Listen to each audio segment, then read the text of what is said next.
Catherine Hill, qui est épidémiologiste, est avec nous. Bonjour madame. Est-ce que vous êtes surprise par les résultats de cette étude qui dit que la chloroquine n'est pas efficace, voire même dangereuse? Non, je ne suis pas surprise. On commençait à avoir quelques pistes et quelques indices qui montraient que l'hydroxychloroquine n'est pas efficace du tout et probablement toxique. Et ça, c'est une très grande étude qui a rassemblé les données sur plus de 96 000 patients, recrutés dans presque 600 hôpitaux, plus de 600 hôpitaux aux États-Unis, en Europe, en Asie. Et en analysant toutes ces données très, très consciencieusement, en étudiant qui a pris de l'hydroxychloroquine, il y a 4 groupes, hydroxychloroquine, chloroquine, et ces deux mêmes médicaments associés à l'azithromycine ou à une autre macrolide de même genre.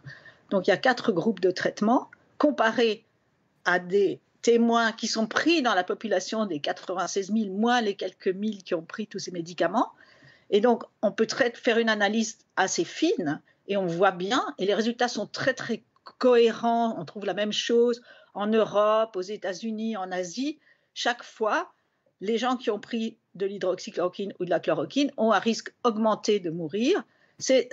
Les traitements sont pris dans les 48 heures après le diagnostic. Donc c'est un traitement initié au début de la maladie, exactement comme le professeur Raoult le recommande. Et ce n'est pas des gens qui sont sous ventilation ou particulièrement gravement atteints. C'est vraiment les gens qui sont hospitalisés pour Covid-19, tout venant, traités tôt, et on voit que le traitement est toxique et qu'il ne réduit pas la mortalité. Au contraire, la mortalité est augmentée. Au-delà, on aimerait vous entendre sur le débat du moment. Est-ce que, d'après vous, l'épidémie est en train de disparaître ou est-ce qu'il faut redouter une deuxième vague? On ne peut pas vraiment parler de deuxième vague, mais le virus circule dans le pays, comme on le voit avec tous ces foyers qu'on trouve un peu partout. On trouve ces foyers aussi parce qu'on teste plus.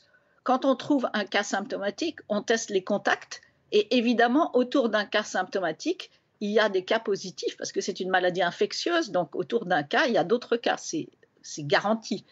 Donc, l'épidémie continue. On ne peut pas dire que c'est une deuxième vague. Elle a ralenti pendant le confinement et le déconfinement va empêcher ces ralentissements. Et donc, on peut imaginer que ça va repartir, l'épidémie va repartir, le nombre de cas va réaugmenter, probablement plus doucement, mais quand on voit que les gens se promènent dans Paris sans masque pour la plupart, on peut craindre des nouvelles contaminations en assez grand nombre. Merci.